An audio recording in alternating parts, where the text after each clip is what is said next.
কাঠবিড়ালিটা নেওয়ার উদ্দেশ্য হচ্ছে এই কাঠবিড়ালিটা তারা নিয়ে পোস্টমর্টেম করবে, সে কত টেম্পারেচারে মারা গেছে বা কিভাবে মারা গেল।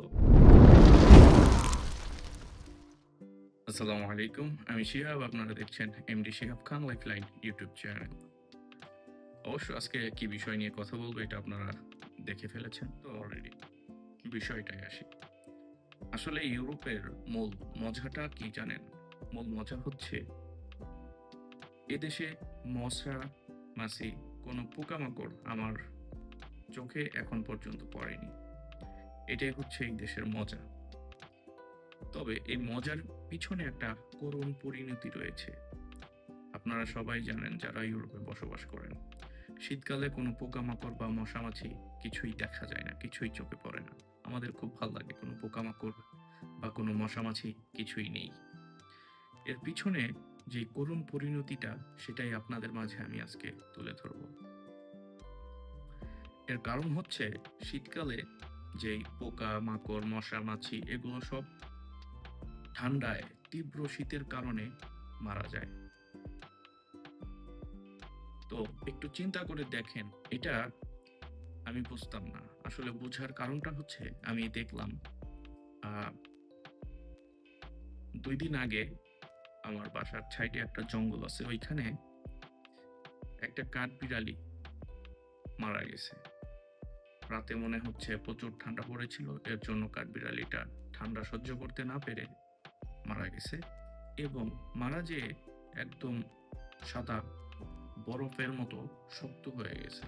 আমি ভিডিওটা এখানে দিয়ে দিব, আপনার ভিডিও না সরি, আমার কাছে আমি একটা ছবি তুলেছিলাম কাঠবিড়ালির, সেই ছবিটা আমি এখানে দিয়ে দিব, আপনারা দেখতে পাচ্ছেন হয়তোবা এখন।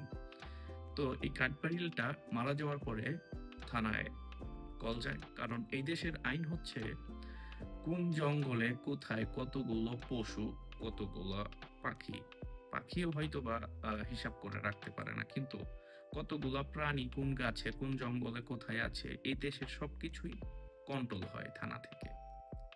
কয়টা প্রাণী কয়টা পশু কয়টা কি কিভাবে আছে সবকিছু কন্ট্রোল হয়।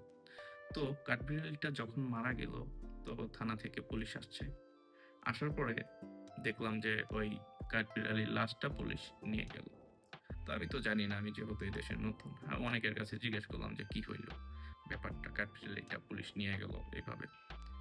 তো এলাকাবাসীরা আমাকে যা জানাইলো সেটা হচ্ছে কাঠবিড়ালিটা নেওয়ার উদ্দেশ্য হচ্ছে এই কাঠবিড়ালিটা তারা নিয়ে পোস্টমর্টেম করবে, সে কত টেম্পারেচারে মারা গেছে বা কিভাবে মারা গেল, তার বয়স কত, এগুলো পরিমাপ করার জন্য আসলে কাঠবিড়ালিটা নিয়ে গেছে। আর পরিসংখ্যার বিষয়টাও আছে। তো দেখেন, আমাদের দেশের আইন আর ইউরোপের আইন, এর জন্যই বলে সভ্যতা।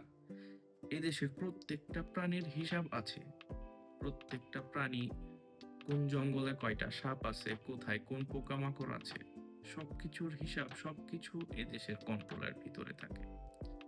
আর আমাদের দেশের একটা মানুষ মারা গেলে, মানুষ গুম হয়ে গেলে তাদের খোঁজ খবর পাওয়া যায় না। যাকে এই বিষয়ে আমি বাদ দিই। আসলে এর জন্যই মূলত আমার এই ভিডিওটা বানানো। দেখে আমার খুব কষ্ট লাগছে যে শীতকালে পশু পাখির কত খারাপ পরিণতি হয় এই দেশে। তো সবাই ভালো থাকবেন, আরো নতুন নতুন টপিক নিয়ে আসবো আপনাদের মাঝে। আসসালামু আলাইকুম, খোদা হাফেজ।